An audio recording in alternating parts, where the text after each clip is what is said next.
wonderful world of Disney, part of your family for 25 years. Howdy, neighbors. I suppose y'all is wondering how come me and my partner Herman here is all gussied up in this here Western type dance. And how come all this cowpokey talk? The next tale I'm going to tell is an old pioneer type story. It's a real tall Western type, tall tale type. Woohoo!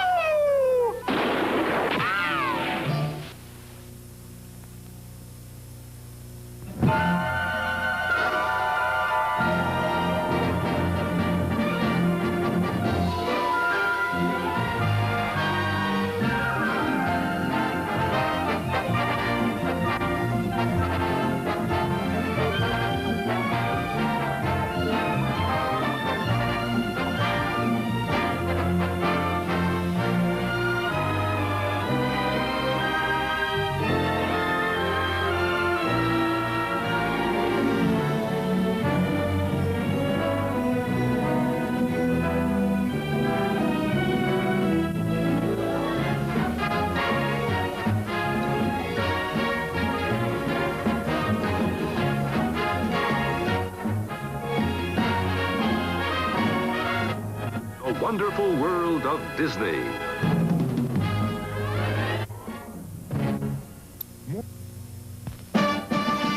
Now, the story I am about to tell you is about 3 tall trees that stood by a babbling brook. One there, and there. No, what am I saying? Not there. It's about 3 blind mice who lived in a little cottage in the woods. And there was the Papa Bear and the Mama Bear, and then there was the Incy Weensy Teensy Itsy Bitsy. It wasn't no bear. Anybody can see what I'm gonna talk about except me. I'm too close. I'm gonna stand back here and take a good look.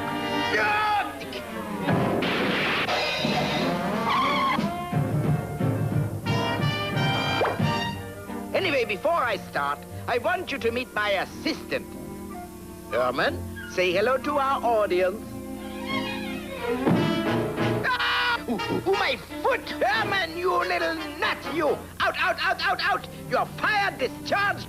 From now on, I will do my own assisting. Ooh, boy. What's that sniffling going on? Herman. Oh, Herman. Ooh, I hurt its little feelings. Oh, come on. I was only joking, Herman. You can have your old job back, but, Herman, you have to forgive me. Sometimes I'm just an old foodie-doodie. All right, now, put the book up here. Here, let me help you. In books of American folklore, there are many legendary characters. These characters all went in for doing big things. Take a character like Herman. He was the... Herman, what are you doing in there? You're supposed to be helping me. All right. Anyhow, this is Pecos Bill. All right, Herman, turn the page. Little Pecos Bill was raised by a wolf. And when he grew up, he became famous for doing big things, like digging the Rio Grande. Then there was the fame of Johnny Appleseed, who plowed and planted apple trees from Ohio all the way out to the western frontier.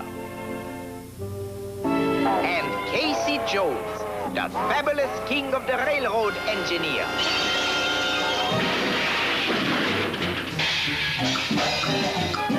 He took the most hair-raising ride in railroad history. And now we come to another famous Casey. Casey, the hero of our national sport, baseball. But unlike the other heroes of legend, Casey became famous because he was a flop. The reason I'm going to tell you about this legendary flop is because of something you don't know. Casey made a sensational comeback.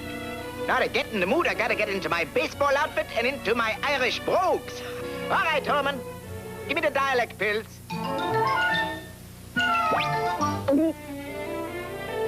Oh, that's a very good. Oh, la, yes, that's a very good.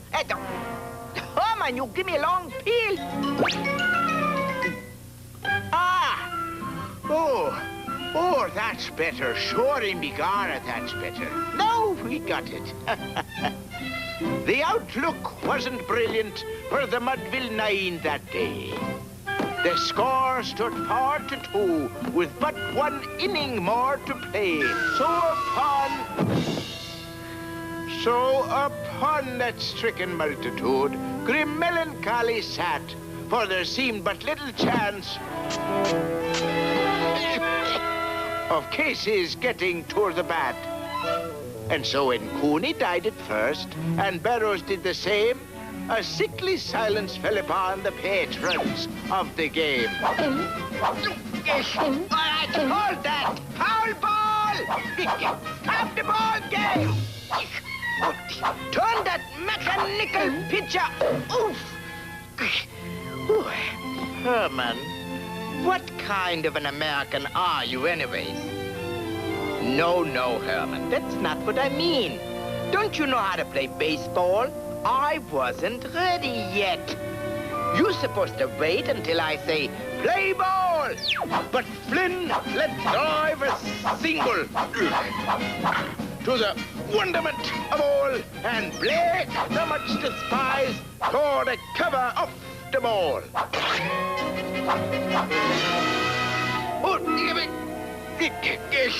And when the dust had lifted, and they saw what had occurred, there was Jimmy safe at second, and Flynn a hugging third. Hey! Then from the gladdened multitude went up a joyous yell. It bounded from the mountaintop and rattled in the dell. It struck upon the hillside and recoiled upon the flat. For Casey, mighty Casey, was advancing to the bat. Now Casey let 2 strikes go by. He didn't like their style. But the fans all knew he'd hit the next, a goodly country mile. So now the pitcher holds the ball, and now he lets it go. And now the air is shattered by the force of Casey's blow. We have often heard the legend of Casey at the bat. But have you ever heard what happened after that? No cheering fans were waiting as he finished his career. Just lovely Mrs. Casey with a secret for his ear. She whispered that a baby soon would come to bless their life. And Casey was all smiles as he hugged his pretty wife. The pitcher, growing nervous, was aware of Patsy's fame. But suddenly, mighty Patsy was taken from the game. The crowd was in a dither as the girls in horror sat, until Colleen said, "It's Daddy coming up to bat." Casey knew it wasn't cricket, but they had to win this game. And when the first strike sailed by, he had his wig to blame. Patsy tried to intervene. He heeded not her plea.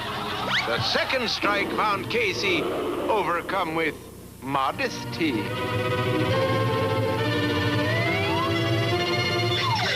The crowd went wild. They cheered and cheered.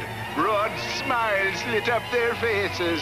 Although 'twas Patsy hit the ball, great Casey ran the bases.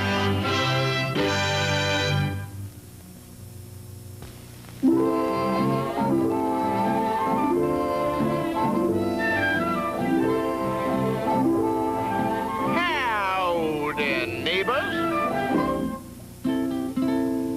I suppose y'all is wondering how come me and my partner Herman here is all gussied up in this here Western-type duck. And how come all this cowpokey talk?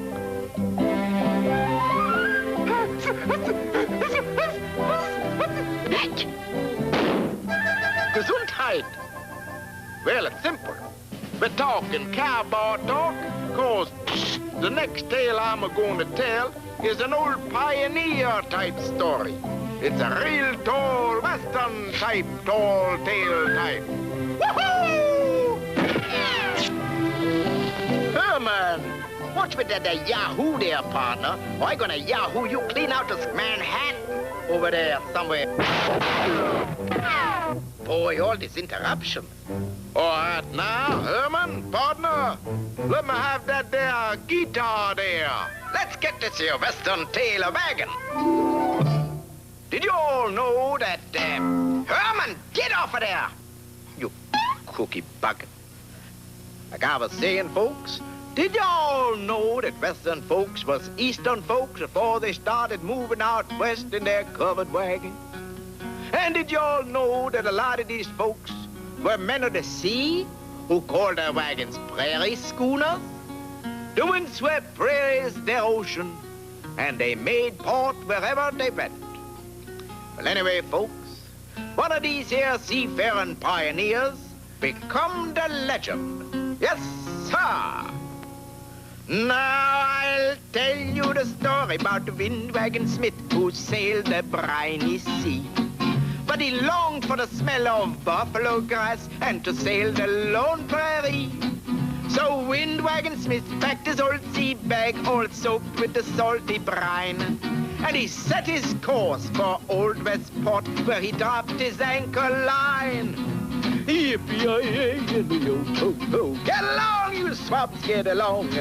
I'm a-rolling free o'er the lone prairie just a-sailing and a-singing this here song. In Kansas land at the start of the trails that led to the Golden West, the Oregon Trail and the Santa Fe were the two that were known the best. Here in the town of Old Westport, the windswept trails begun. But the most of the time, all the folks down there just drowsed in the Kansas sun. Yippee-yi-yi and a yo-ho-ho. Get along, you swabs, get along. I'm rolling free for the lone prairie, just a sail and a sing a song. Yippee-yi-yi and a yo-ho-ho. We're sailing along on high. Just Molly and me o'er the lone prairie on our wagon way up in the sky. On our wagon way up in the sky. All right. The third tall tale takes place in the North Woods, the land of the tallest trees, tallest tales, and the tallest men called the lumberjimmies. No. I mean the lumberjacks, the loggers who tell these tall tales. Now, when winter comes along and the icy winds start to blow, the icy winds start to blow, these lumberjahns don't put on their long winter longerjacks. I mean, they don't long their junk. Wait a sec. Hold that, Jack. All right, it gets enough with the icy wind.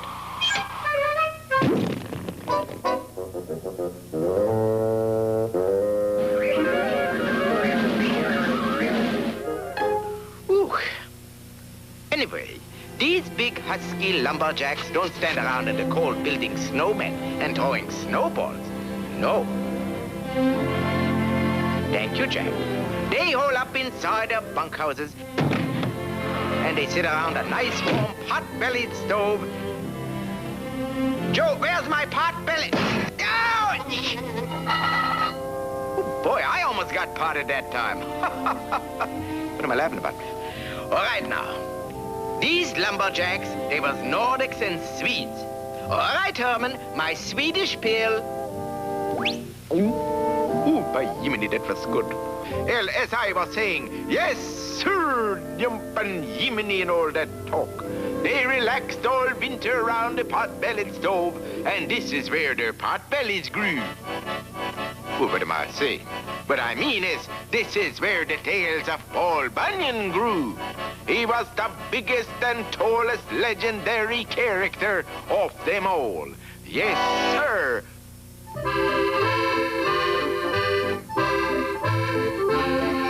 They gathered round a pot-bellied stove away from the wind and the cold. They told many tales of the hero bold. Paul Bunyan was the one. Hey, Paul. Paul Bunyan. The more they talked, the more he grew, till he grew as high as the buzzards flew. Hey, Paul. Paul Bunyan. North America was a great big land with a great big job to be done. A job that needed a great big man. Paul Bunyan was the one. Yes, sir, as you can see, Paul and Bay become real buddies. Just like me and little Herman here. Isn't that right, Herman? Herman? Answer me, what are you doing? You sleeping already? Wake up!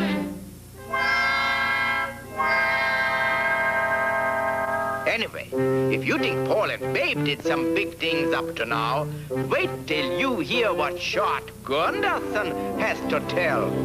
I'm river foreman of a timber camp near the Oregon Trail.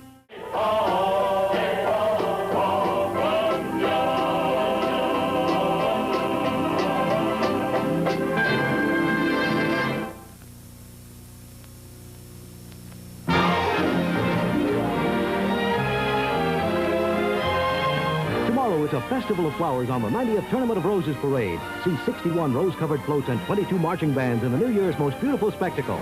Next, watch a special 2-hour emergency. Newly promoted captains Gage and DeSoto reminisce about the greatest rescues of emergency. And to save his kidnapped friends, Jack Cole must stop a millionaire high-fashion design thief on Sword of Justice. All on NBC. I have just the name for you. Pinocchio. Why, I can see your name in lights. P-I-N-U-O-P-I... The one and only Pinocchio. Makes no difference who you are. You'll love Walt Disney's Pinocchio. Rated G. That's it. Pinocchio it is. Coming this Christmas to a theater near you.